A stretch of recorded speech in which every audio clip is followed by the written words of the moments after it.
Hello friends, मेरा नाम है स्नेहा सिंह और आप मुझे सुन रहे हैं स्टडी विद स्नेहा में। तो आज हम सॉल्व करने वाले हैं 7th क्लास की हिस्ट्री की एनसीईआरटी चैप्टर नंबर 2। तो चलिए स्टार्ट करते हैं। हेलो फ्रेंड्स, तो अब हम पढ़ेंगे चैप्टर नंबर 2, नए राजा और उनके राज्य। तो हम इसमें देखेंगे फ्रेंड्स कि नए राजा कैसे बनेंगे और उनका राज्य का निर्माण कैसे होगा, उनका राज्य डिसाइड कैसे होगा कि ये उनका राज्य क्षेत्र है। तो अब ऐसा तो बिल्कुल ही पॉसिबल नहीं है कि कोई भी राजा आसमान से टपका या फिर पेड़ से गिर गया और उसने कहा देखो मैं तुम्हारा राजा हूँ, राइट। तो फिर आखिर राजा का निर्माण, नए राजा का निर्माण कैसे होगा? एकदम नया, जिसका कोई बैकग्राउंड ही नहीं है राजा वाला, समझ रहे हैं, उसे हम बोलेंगे नया राजा। ओके, तो अब देखिए,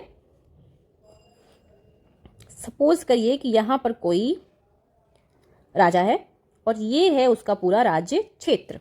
ओके, अब इतने बड़े राज्य को अकेले संभाला राजा के पास की बात तो है नहीं है, सिंपल। ओके, तो अब वो क्या करेगा, यहाँ कुछ अधिकारी अपने नियुक्त करेगा, ठीक है। यहाँ कुछ लोगों को क्या करेगा, नियुक्त करेगा, ताकि क्या करने के लिए, कि उसके राज्य क्षेत्र की रखवाली करने के लिए, कि यहाँ पर शासन व्यवस्था कैसे चल रही है वो देखें, उसका नियंत्रण करें, यहाँ से कर वसूल करें। मतलब वो सारे कार्य जो राजा बैठकर केंद्र में करेगा, वो ही सारे कार्य यहाँ पर बैठ के छोटी छोटी जगह पर बैठ करके ये सारे लोग करेंगे। अब ये लोग हैं कौन, ठीक है। जैसे आपने 6th क्लास के एनसीईआरटी में पढ़ा होगा कि पहले हमने क्या पढ़ा था, अगर आपको याद हो तो भूस्वामी पढ़ा था, सामंत पढ़ा था, सरदार पढ़ा था। तो ये कौन से लोग थे जिनके पास क्या थी, पावर थी, जिनके पास क्या थी, सत्ता थी, ठीक है। मतलब जो आम व्यक्ति से अधिक शक्तिशाली था, जिसके पास अधिक पैसा था। ओके, तो अब ये लोग वही हैं जिनको राजा नियुक्त कर रहा है इन क्षेत्रों की देखभाल करने के लिए। तो अब इनके काम क्या है हम ये जानते हैं, ठीक है। तो उससे पहले हम ये जानेंगे कि इनको कहते क्या है। तो ठीक है, तो इस टाइम पे इनको हम बोलते हैं, इनको हम बोलेंगे सामंत। ये कौन राजा के, सामंत या फिर मातहत। कौन है ये, सामंत या फिर मातहत। ओके, तो अब इन सामंतों के और इन मातहतों के कार्य क्या है। तो देखिए, राजा अब इनसे ये कहता है कि भाई यहाँ पे जितना भी कर प्राप्त होगा, ठीक है, जो भी राजस्व यहाँ से निकलेगा वो आप मुझे दोगे, यहाँ के शासन व्यवस्था को आप संभालोगे, सैनिक आप रखोगे, मतलब कुल मिला के वो सारे कार्य आप करोगे जो केंद्र में मैं कर रहा हूँ। लेकिन जब भी मुझे आवश्यकता पड़ेगी तो आप क्या करोगे, मुझे वो सैनिक सहायता हो गया, कर इकट्ठा करने के बाद आप उस कर को, मतलब राजस्व को मेरे पास पहुंचाओगे और समय समय पर मुझसे मिलने आओगे, मतलब मेरे दरबार में अपनी हाजिरी लगाने के लिए आओगे कि जी हुजूर हम आपके दरबार के संरक्षक हैं। ओके, तो अब जो ये सामंत हैं, जो ये मातहत हैं, अब ये क्या होगा कि धीमे धीमे ये पावरफुल हो जाएंगे, ठीक है।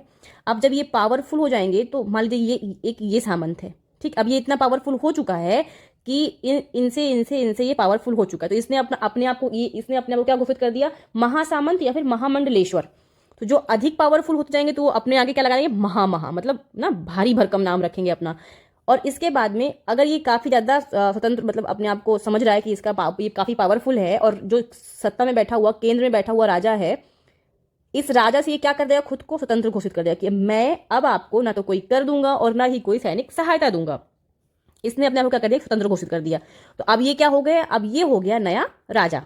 तो अभी आप लोगों को समझ में आ रहा होगा कि नया राजा कैसे बना। और इस राज्य, अब जितना भी ये राज्य है ये इस राजा के अंतर्गत आ गया, समझ रहे हैं आप लोग। अब ये पूरा इस राजा के अंतर्गत आ गया और इस राजा से ये क्या हो गया, मुक्त हो गया, ठीक। अगर राजा शक्तिशाली है तब तो ये इस पे आक्रमण करेगा और ये भी इस पे आक्रमण करेगा, ठीक। अब इन दोनों का युद्ध होगा, जो जीतेगा ऑब्वियस है कि वही राजा होगा। लेकिन अगर ये शक्तिशाली नहीं है तो ये इसको स्वतंत्र घोषित, अगर इसने अपने को कर दिया है, नहीं दे रहा है, तो ये इसको स्वतंत्र क्या है, मान लेगा, चलो ठीक है।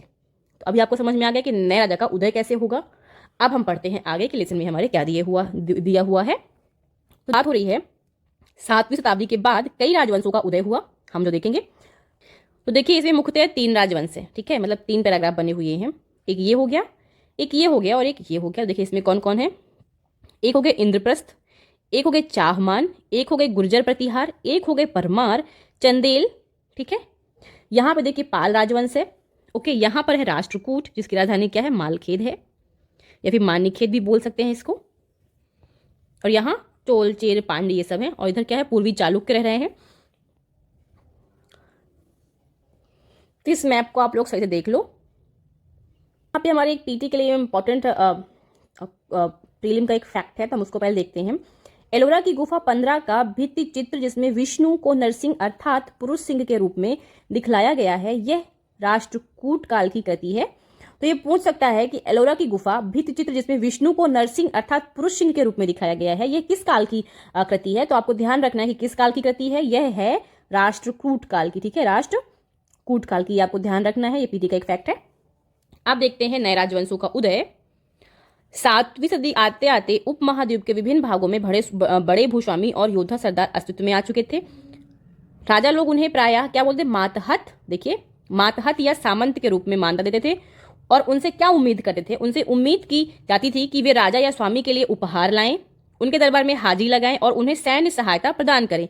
अधिक सत्ता और संपदा हासिल करने पर सामंत अपने आप को महासामंत या महामंडलेश्वर या फिर महासामंत का मतलब क्या है, पूरे मंडल का महान स्वामी। मतलब जैसे मैंने दिखाया ना कि एक राजा हो गया और इसका सामंत हो गया, तो जो ये छोटे क्षेत्र है तो इन सब इस पूरे क्षेत्र का क्या हो गया, स्वामी, अपने आप को घोषित करने की कोशिश कर रहा है, ऐसा इत्यादि घोषित कर लेते थे, ठीक है। कभी कभी वे अपने स्वामी के आधिपत्य से स्वतंत्र हो जाने का दावा भी करते थे।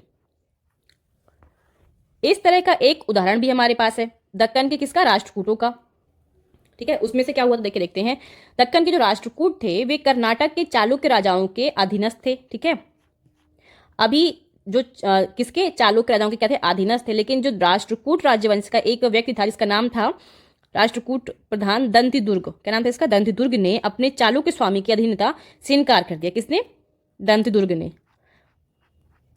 राष्ट्रकूट राजवंश का था, चालुक्य साम्राज्य का प्रधान व्यक्ति था, ठीक है, मतलब सामंत था या फिर महासामंत था, आप कुछ भी कह सकते हैं। उसने क्या किया, क्या नाम था इसका, दंतिदुर्ग। इसने क्या बोला कि मैं चालुक्य स्वामी की अधीनता से इनकार करता हूं, मैं इनकी अधीनता को स्वीकार नहीं करता, मैं अपने आप को स्वतंत्र शासक घोषित करता हूं, ठीक है।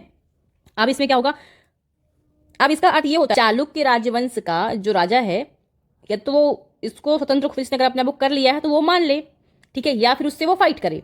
तो यहाँ पर इन दोनों का युद्ध होता है और चालुक्य का जो राजा है वो हार जाता है और दंतिदुर्ग जो है वो अपने आप को विजयी घोषित करता है। और फिर हिरण्यगर्भ, इसका शाब्दिक अर्थ है सोने का गर्भ, नामक एक अनुष्ठान किया, ठीक है। क्यों, क्योंकि जो राष्ट्रकूट राजवंश है वो क्षत्रिय राजवंश नहीं था, ओके। तो हिरण्यगर्भ नामक जो ये यज्ञ है या फिर जो अनुष्ठान है वो इसलिए होता था ताकि कोई भी व्यक्ति जो क्षत्रिय राजवंश में नहीं जन्मा है, जो याजक है या फिर जन्मना क्षत्रिय ना होते हुए भी क्षत्रिय के रूप में दोबारा क्षत्रित्व प्राप्त कर लेगा इस यज्ञ को करने के बाद। और इसे कौन करवाएगा, ऑफ कोर्स ब्राह्मण करवाएंगे। कुछ अन्य उदाहरणों में उद्यमी परिवारों के पुरुषों ने अपनी राजशाही कायम करने के लिए सैन्य कौशल का इस्तेमाल किया। मिसाल के तौर पर कंदम्ब, मयूर शर्मण और गुर्जर प्रतिहार और हरिचंद्र ब्राह्मण थे जिन्होंने अपने परंपरागत पेशे को छोड़कर शस्त्र को क्या किया, अपना लिया और क्रमशः कर्नाटक और राजस्थान में अपने राज सफलतापूर्वक स्थापित किए। अब हम देखेंगे राज्यों में प्रशासन। तो देखिए कई ऐसे राजा हुए हैं जिन्होंने भारी भरकम क्या रखी हैं, उपाधि धारण की, जैसे महाराजाधिराज, क्या हो गया, जैसे पहला हो गया महाराजाधिराज यानी कि राजाओं का राजा, त्रिभुवन चक्रवर्ती नहीं मतलब 3 भुवनों का स्वामी। इस तरह की अन्य उपाधियां उन्होंने धारण की ताकि जनता पर क्या पड़े, अधिक अच्छा प्रभाव पड़े, समझ रहे, मतलब हाँ राजा हमारा बहुत ही ज़्यादा शक्तिशाली है, इसलिए इतनी भारी भरकम वो लोग उपाधियां से अपने आप को संबोधित करवाते थे। इसके बावजूद भी हमने जैसे ऊपर देखा है कि वे अपने सामंतों और किसान व्यापारी ब्राह्मणों के संगठनों के साथ अपनी सत्ता क्या करते थे, साझेदारी करते थे। अब देखते हैं प्रशासन उनका आखिर चलता कैसे था। तो इन सभी राज्यों में उत्पादकों अर्थात किसानों, पशुपालकों, कारीगरों से संसाधन इकट्ठे किए जाते थे जिनको अक्सर अपने उत्पाद का एक हिस्सा त्यागने के लिए मनाया या बाध्य किया जाता था। ऐसा क्यों, क्योंकि जो भी व्यक्ति कर वसूल कर रहा है, जिसे लगान कहते थे, ठीक है, मतलब अपनी पूरी जमीन का जितना भी हुआ है उसका एक हिस्सा आपको देना है। क्यों, क्योंकि प्राप्त करने वाला भूस्वामी होने का दावा करता था। राजस्व व्यापारियों से भी लिया जाता था, ठीक है, राजस्व किससे, व्यापारियों से, जो जिस भी चीज़ का व्यापार कर रहे हैं वो भी राजस्व देंगे और जो व्यापार नहीं कर रहे हैं, जो किसान है वो भी राजस्व देंगे, ठीक है। अब देखिए यहाँ पर कितने प्रकार के कर आए हैं, तो 400 कर, मतलब 400 प्रकार के करों का वर्णन है किसमें, तमिलनाडु में शासन करने वाले चोल वंश के अभिलेखों में, ओके। लेकिन सबसे महत्वपूर्ण कौन सा था, वेट्टी। तो वेट्टी कैसा कर है, वेट्टी कर वो है जो नगद के बजाय श्रम के रूप में, और कैफा श्रम, जबरन श्रम, मतलब किसी से काम करवाना, वो भी जबरदस्ती, ओके। इसे क्या कहते थे, वेट्टी कहते थे। ये बहुत ही इंपॉर्टेंट शब्द है, ये आईएएस में आईएएस से क्वेश्चन है कि वेट्टी क्या है। तो वेट्टी एक श्रम है, और भी कैफा श्रम, जबरन लेने वाला श्रम, तो ध्यान रखिएगा ये वेट्टी याद कर लीजिएगा। और दूसरा क्या है, कदमाई, कदमाई यानी भू राजस्व, ठीक है। तो चोल वंश में 2 तरह के हमको कर मिलते हैं, पहला वेट्टी जो इंपॉर्टेंट है हमारे लिए, जबरन श्रम, और कदमाई यानी भू राजस्व, मतलब जमीन पर लगने वाला कर को क्या कहते हैं, तो कदमई या फिर कदमाई। ओके, अब ऐसे ही कई तरह कर थे उस टाइम पे। देखा हमने यहाँ पे कि 400 से ज़्यादा सूचक शब्द हमको मिले हैं करों के बारे में। तो मकान पर लगने वाला, छाजन डालने पर लगने वाला, खजूर की तार पे चढ़ने वाला, सीढ़ी के लिए, हर चीज़ के लिए मतलब कर लगता था, जैसे आज लगता है हमारे ऊपर। ठीक है, जीएसटी हम देते ही देते हैं हर चीज़ की। ये संसाधन राजा की व्यवस्था का वित्तीय आधार बनते थे। ठीक, जो ये कर लेंगे तो वही तो राजा की संसाधन का वित्तीय आधार बनेंगे ना। साथ ही मंदिरों और दुर्गों के निर्माण में भी इस्तेमाल होते थे। संसाधन उन युद्धों को लड़ने में भी इस्तेमाल होते थे जिनसे लूट की शक्ल में धन मिलने की तथा जमीन और व्यापारिक मार्गों के प्रयोग की संभावनाएं बनती थी। ओके, राजस्व वसूली के लिए पदाधिकारी की नियुक्ति समानता प्रभावशाली परिवारों के बीच से ही होती थी। तो अब यहाँ पर देखिए कैसी थी नियुक्ति इनकी, मतलब वंशानुगत, यानी कि वंशानुगत होती थी। अब देखिए यहाँ पर लिखा प्रायः वंशानुगत। ठीक है, तो अब अगर पूछता है कि चोल वंश में, या फिर आपसे ये पूछे कि 8वीं शताब्दी से लेकर 12वीं शताब्दी तक के बीच में जो पदाधिकारियों की नियुक्ति होती थी वो क्या थी, वंशानुगत थी या फिर योग्यता के आधार पर थी। तो फ्रेंड्स देखिए यहाँ पर क्या है, प्रायः वंशानुगत होती थी, अनिवार्यता नहीं। अगर अनिवार्यता पूछे ना, अनिवार्यता कि अनिवार्यता वंशानुगत थी तो क्या हो जाएगा, गलत। नहीं, प्रायः, क्योंकि कभी कभी ऐसा भी होता था कि आपकी योग्यता के आधार पर भी आपको पदाधिकारी या फिर अधिकारी बनाया जा सकता था। ठीक है, तो ये ध्यान रखिएगा। प्रशस्तियां और भूमि अनुदान, क्या प्रशस्तियां और भूमि अनुदान, हम 6 क्लास के एनसीईआरटी में पढ़ते आए हैं कि प्रशस्तियां मतलब क्या और भूमि अनुदान मतलब क्या। प्रशस्तियां वही हैं जो आपके दरबार में रहने वाले कवि आपके बारे में अच्छा कुछ लिखते हैं, उसे क्या बोलते हैं, प्रशस्तियां आपके बारे में कुछ लिखें, वो क्या है, प्रशस्तियां और भूमि अनुदान की मतलब आपने किसको क्या दान में दिया है, ये सब कैसे में आता है, प्रशस्तियां और भूमि अनुदान में। तो ये हम सब पढ़ चुके हैं, अभी तक पढ़ते ही आए 6 क्लास के एनसीईआरटी में, तो इसमें कोई ऐसा फैक्ट है नहीं, तो इसे मैं कट कर रही हूँ। तो अब हम पढ़ेंगे नागभट्ट की उपलब्धियां। देखिए नागभट्ट की उपलब्धियों में नागभट्ट कौन से शासक थे, तो ये हैं प्रतिहार नरेश। ठीक है, प्रतिहार वंश के शासक है नागभट्ट। ओके, ये कहाँ के हैं, तो ग्वालियर मध्य प्रदेश में पाई गई एक प्रशस्ति में प्रतिहार नरेश के कामों का वर्णन किया गया। इसमें क्या कहा गया, आंध्र, सैंधव, विदर्भ और कलिंग के राजा उनके आगे तभी धराशायी हो गए जब वे राजकुमार थे। उन्होंने कन्नौज के शासक चक्रयुद्ध को विजित किया। उन्होंने वंग, अनर्त, मालवा, किरात, तुरुष्क, वत्स, मत्स्य राजाओं को क्या किया, पराजित किया। तो मतलब इसमें नागभट्ट की सारी उपलब्धियों के बारे में दिया हुआ है कि उन्होंने कहाँ कहाँ पर कौन कौन से युद्ध जीते और किस उम्र में। ठीक है, तो हमारे लिए इतना ही इंपॉर्टेंट है क्योंकि कभी कभी इधर राजा दे देगा और इधर उसकी प्रशस्ति, कौन सी प्रशस्ति कहाँ पर मिली है, तो नागभट्ट की प्रशस्ति में कहाँ मिली है, ग्वालियर। तो हमारे लिए बस इतना ही इंपॉर्टेंट है। राजा लोग प्रायः ब्राह्मणों को भूमि अनुदान से पुरस्कृत करते थे। तो कौन, राजा लोग भूमि अनुदान किसको देते थे, ब्राह्मणों को। अब जो ये लोग भूमि अनुदान देते थे किस लिए, कि मान लो उन्होंने यज्ञ करवाया, हवन करवाया, पूजा पाठ करवाई, तो उसमें इनको क्या मिला, भूमि अनुदान मिला। तो ये ताम्र पत्रों पर अभिलिखित होते थे, किस पे, ताम्र पत्रों पर, कि इतनी पूरी जगह क्या है आपको हमने दे दी है, तो ये किस में लिख गया, ताम्र पत्र पर लिख गया, जो भूमि पाने वाले को दिए जाते थे उसके नाम पर। ओके, तो यहाँ पर कुछ वैसा ही हमको ये चित्र मिल रहा है जिसमें ताम्रपत्र है, ये देखिए ताम्रपत्र है पूरा, सॉरी ताम्रपत्र जो है इसमें पूरा लिखा हुआ है। अब देखिए जो वो भूमि दी गई है, उसमें जो भी होगा उस भूमि में, मान लीजिए इतना जो क्षेत्र, भूमि का क्षेत्र दिया गया है, इसमें ये पेड़ है, जंगल है, तालाब है, पानी है, जो भी है सब किसका है, जिसको दान किया गया है, ये सब उसके अंडर में आ जाएगा। ठीक, मतलब जमीन के साथ जमीन में होने वाला प्रत्येक चीज किसके अंडर में आ गया, उस ब्राह्मण के अंतर्गत आ गया। ओके, तो अब देखिए हमारे पीटी का एक क्वेश्चन है कि ताम्रपत्रों से हमें क्या अनुदान मिलता है। ठीक है, तो हमें किसका अनुदान मिलता है, भूमि अनुदान का। ठीक है, ओके, तो बस हमको इतना ही याद रखना है कि ताम्रपत्रों से हमें क्या मिलता है, पता चलता है, तो भूमि अनुदान का, राजाओं द्वारा दिए गए दान का। ओके,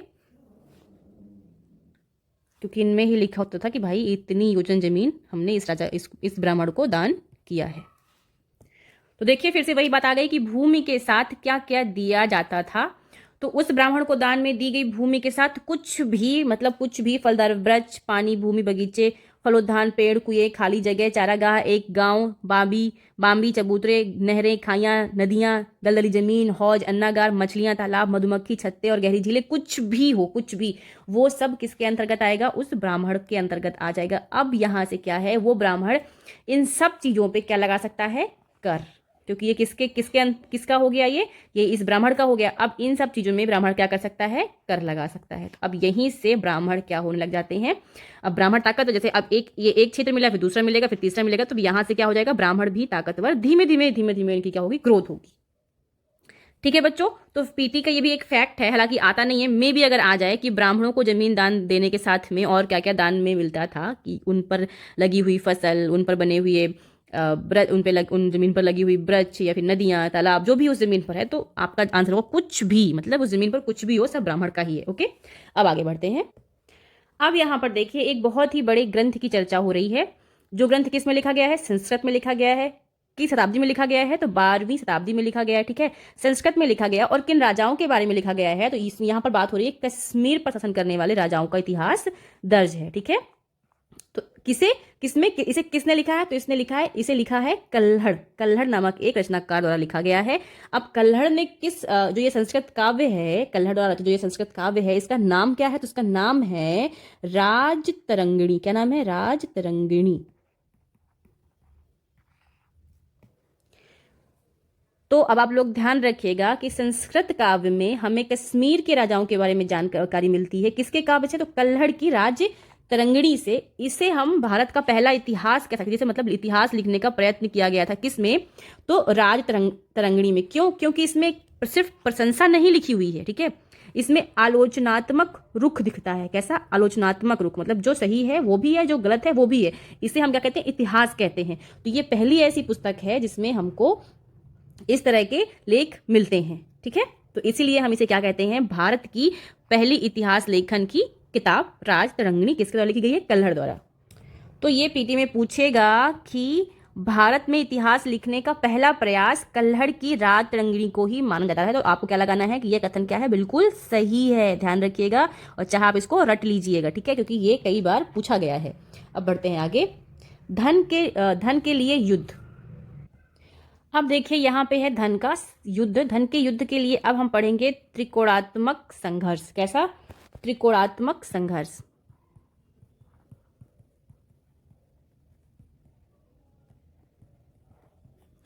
त्रिकोणात्मक संघर्ष मीन्स 3 शक्तियों के बीच युद्ध।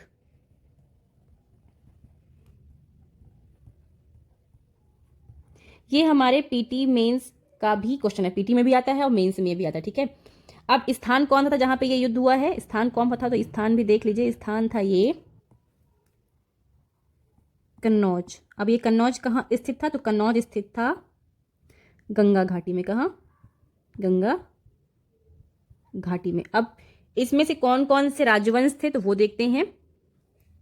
तो पहले तो हो गए आपके गुर्जर प्रतिहार। कौन हो गए, गुर्जर प्रतिहार। गुर्जर प्रतिहार ये सब लिखा हुआ है यहाँ पर, गुर्जर प्रतिहार हो गए,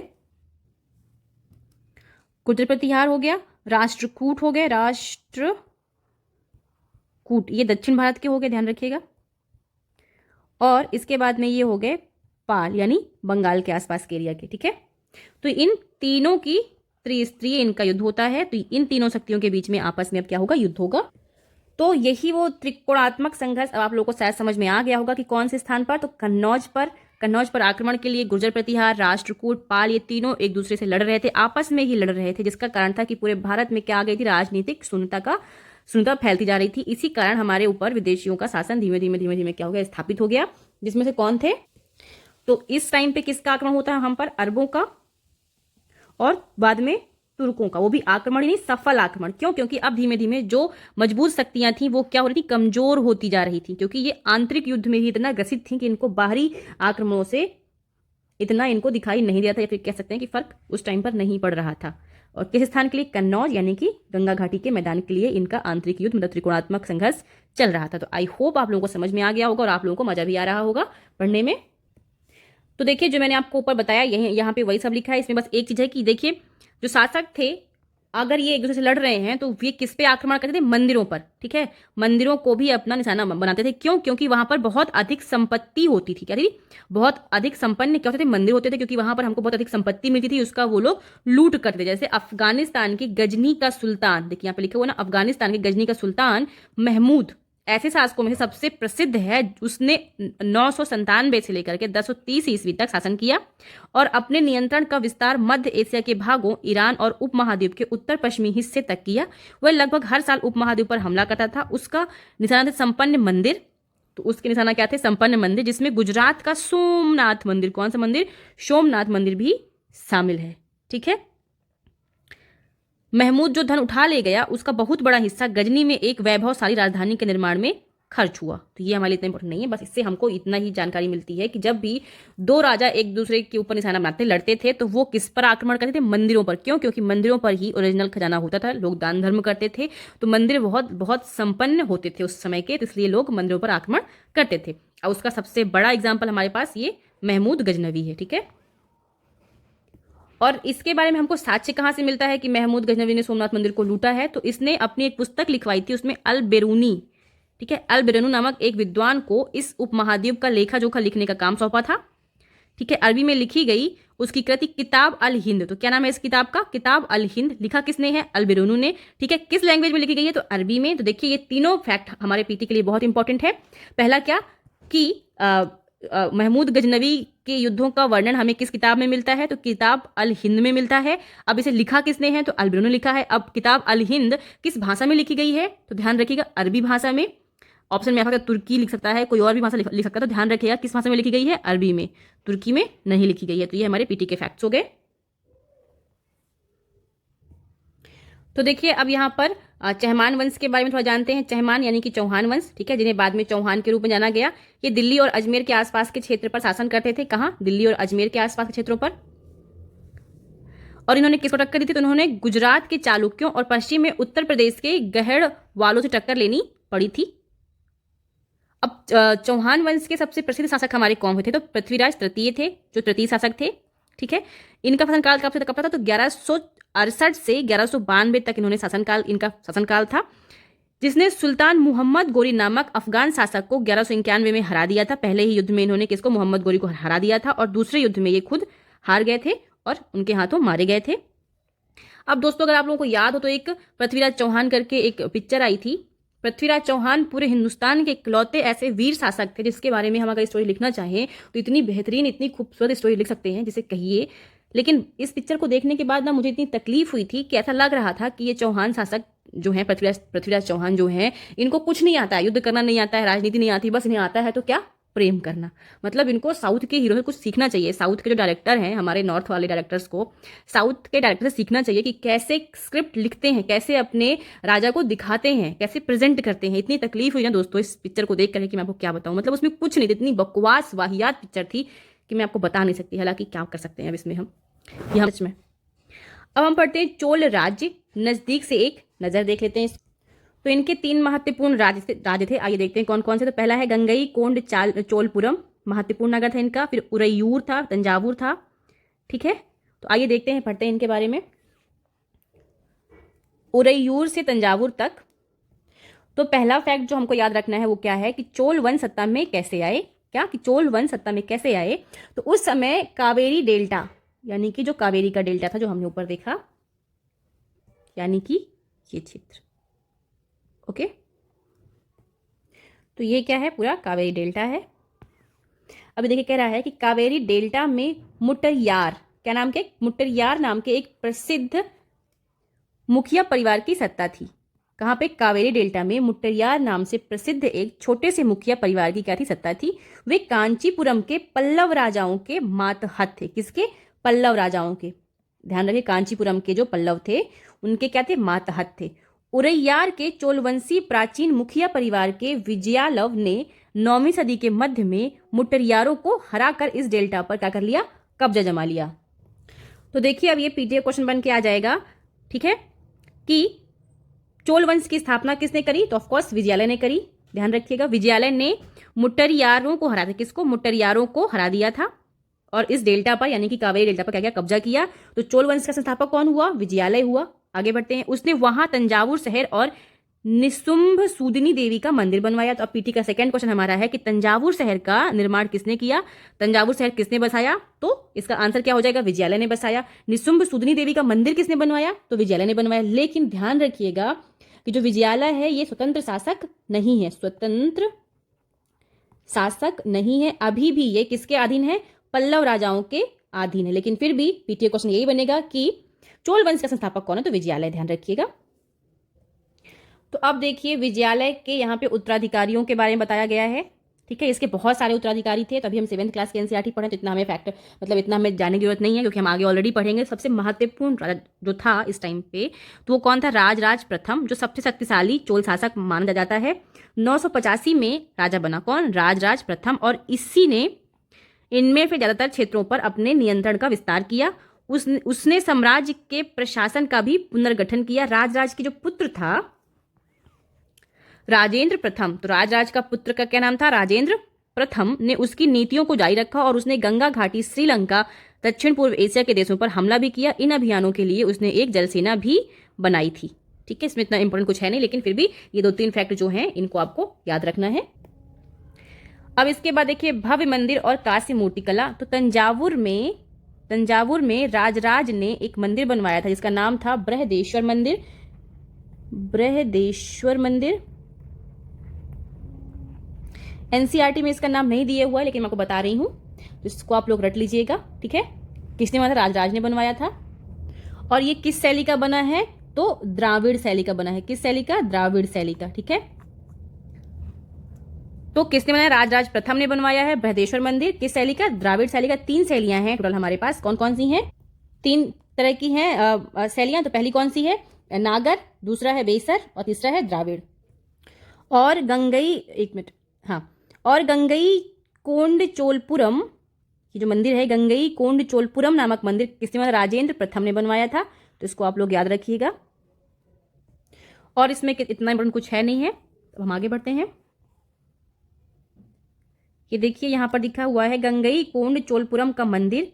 छत जिस तरह से क्रमशः पतली होती गई है उस पर गौर करें। बाहरी दीवारों को सजाने के लिए पत्थर की जो प्रतिमाएं अलंकृत की गई हैं उन्हें भी देखिए। तो ये देखिए कौन सा है, गंगई कोंडचोलपुरम, ये द्रविड़ शैली में बने हुए मंदिर हैं, ध्यान रखिएगा। तो देखिए हमको यहां पर एक इंपॉर्टेंट फैक्ट मिल रहा है कि कांस्य सैंधव सभ्यता में आपने पढ़ा है कि पहली बार कांस्य का प्रयोग हुआ, इसीलिए हम इसे क्या बोलते हैं, कांस्य युगीन सभ्यता बोलते हैं। इसके बाद अगर सबसे अच्छी प्रतिमाएं कहीं बनी हैं तो वो कहाँ है, चोल साम्राज्य में। तो चोल कांस्य प्रतिमाएं संसार की सबसे उत्कृष्ट कांस्य प्रतिमाओं में गिनी जाती हैं। तो देखिए ये पीटी का एक फिर से फैक्ट हो गया, इसको आप लोग रट लीजिएगा। पूछ सकता है कि किस युग की प्रतिमाएं कांस्य की सबसे उत्तम किस्म की थी, तो किस युग की थी, कांस्य युगीन प्रतिमाएं, ठीक है, ध्यान रखिएगा। तो अब आता है यहाँ पर कृषि और सिंचाई। तो इसमें इतना इंपॉर्टेंट कुछ है नहीं है जिसे हम देखें, बस इतना ही कि कावेरी नदी का जो डेल्टा था वो बहुत उपजाऊ था, इसलिए वहां पर साम्राज्य क्या था, अच्छा था। तो वो सब हम जानते ही हैं। तो इसमें से कुछ है नहीं जो बहुत इंपॉर्टेंट हो। तो हम आगे बढ़ते हैं। अब हम देखेंगे साम्राज्य का प्रशासन। अब देखिए हम देखेंगे चोल साम्राज्य का प्रशासन कैसा था, ठीक है। किसका साम्राज्य था, चोल साम्राज्य का। तो किसानों की बस्तियों को उर कहते हैं। देखिए एक शब्द है ना, उर किसे कहते हैं, तो किसानों की बस्तियों को उर कहलाती थी। सिंचित खेती के साथ बहुत समृद्ध हो गई थी। कौन सी ये बस्तियां, देखिए जैसे एक गांव हो गया, इस गांव को क्या बोलेंगे, उर कहेंगे, ध्यान रखिएगा। 7th क्लास के एनसीईआरटी के अकॉर्डिंग ये क्या होगा, उर हो जाएगा। लेकिन अगर ऐसे बहुत सारे गांव मिल जाएंगे, ऐसे बहुत सारे गांव अगर मान लीजिए मिल गए, तो ये सारे गांव मिलकर क्या कहलाएंगे, तो ये सारे गांव मिलकर कहलाएंगे नाडू। क्या कहलाएंगे, नाडू, ओके। तो इसे क्या बोलेंगे, नाडू। ये देखिए गांवों के समूह को नाडू कहते थे। ग्राम परिषद और नाडू न्याय करने और कर वसूलने जैसे कई प्रशासकीय कार्य करते थे। कौन, ग्राम परिषद और नाडू। तो ध्यान रखिएगा किसानों की बस्तियों को उर कहते थे, और ऐसी बहुत सारी बस्तियां मिल जाएं तो उसे क्या बोलते थे, नाडू बोलते थे। अब जो इन्हीं में से जो ग्राम परिषद और नाडू थे वो क्या करते थे, तो न्याय भी करते थे और कर भी वसूलते थे। बस हमको यहाँ से 2 ही 3 फैक्ट याद रखने हैं। अब आगे बढ़ते हैं कि देखिए विल्लाल जाति के धनी किसानों को केंद्रीय चोल सरकारों की देखरेख में नाडू के कामकाज में अच्छा खासा नियंत्रण हासिल हो गया था। तो किसको, विल्लाल जाति को, ओके। किस कामकाज में, नाडू के कामकाज में, ठीक है। उनमें से कई धनी भूस्वामियों को चोल राजाओं ने सम्मान के रूप में मुविंद वेलन, यानी कि 3 राजाओं को अपनी सेवाएं प्रदान करने वाला विलल या किसान, अरैयार, यानी कि प्रधान जैसी उपाधियां दी और उन्हें केंद्र में महत्वपूर्ण राजकीय पद सौंपे। तो किस जाति को? विलल्लाल जाति को, ध्यान रखिएगा। किस वंश ने? तो चोल राजवंश ने। ओके। और इन्हें कौन कौन से उपाधियां दी गई थी? तो पहली हो गई मुविंद वेलन और दूसरी हो गई अरैयार। ये 2 उपाधियां थी। ऑफकोर्स ये 2 इनको उपाधियां दी गई क्योंकि ये क्या थे? मजबूत किसान थे, ठीक है, क्योंकि ये इनका नाडू के कामकाज में नियंत्रण रखते थे, ध्यान रखिएगा। तो देखिए ये पीटी का फैक्ट बन सकता है कि चोल काल में मुविंद वेलन क्या था, ठीक है। तो अब आप मतलब ऑप्शन में टिक कर दें कि ये कर था, ये था, वो तो नहीं, ये क्या था? ये एक उपाधि थी। तो ध्यान रहिएगा और अलर्ट रहिएगा, ध्यान से पढ़िएगा। कौन कौन सी? मुविंद वेलन और अरैयार। अब देखिए यहाँ पे दिया हुआ है भूमि के प्रकार, ठीक है। तो अब ये पीटी के फैक्ट है आपके। तो वेलन वगाई, अब ये कैसी थी? तो ये गैर ब्राह्मण किसान स्वामियों की भूमि थी, जिसे क्या कहते थे? वेलन वगाई। ओके। ब्रह्मादेय क्या था? तो ब्राह्मणों को उपहार में दी गई भूमि ब्रह्मदेय था। ओके। शाला भोग क्या था? तो किसी विद्यालय के रखरखाव के लिए भूमि जो दी जाती थी उसे क्या बोलते थे? शाला भोग। ओके। ध्यान रखिएगा ये सारे क्या है? एक एक शब्द जो लिखा हुआ है ना, ये पीटी के फैक्ट हैं आपके सामने, तो इनको आपको रट लेना है। देवदान या फिर तिरुनमुट्टुकन्नी, ठीक है। तिरुनमुट्टुकन्नी क्या था? तो मंदिर को उपहार में दी गई भूमि। और अगली क्या है? ये है पल्लीचंदम, ठीक है। तो ये जो जैन संप्रदाय के लोग थे, जैन संस्थानों को दान में दी गई भूमि पल्लीचंदम थी। और तिरुनमडुकन्नी जो थी वो क्या थी? मंदिर को उपहार में दी गई भूमि थी। तो देखिए ये नाम आपको जरूर ध्यान रखना है, और ये सारे आपके पीटी के एकदम मोस्ट इंपॉर्टेंट फैक्ट्स में आते हैं, तो इसको आप लोग रट लीजिएगा। अब देखिए इसमें कुछ भी इतना इंपॉर्टेंट नहीं है, लेकिन देखिए यहाँ पर एक शब्द आया हुआ है उत्तर मेरूर। तमिलनाडु के चिंगलपुर जिले के उत्तर मेरूर से प्राप्त अभिलेख से हमें क्या मिलता है कि हमें यहाँ पे ये जानकारी मिलती है, चोलों के स्थानीय शासकों के बारे में हमको जानकारी मिलती है। किससे? उत्तर मेरूर से। बस आपको इतना ध्यान रखना है। तो आपको क्या ध्यान रखना है उत्तर मेरूर से? कि चोलों के स्थानीय शासन व्यवस्था उस टाइम पे कैसी थी? चोलों की स्थानीय शासन व्यवस्था। ओके।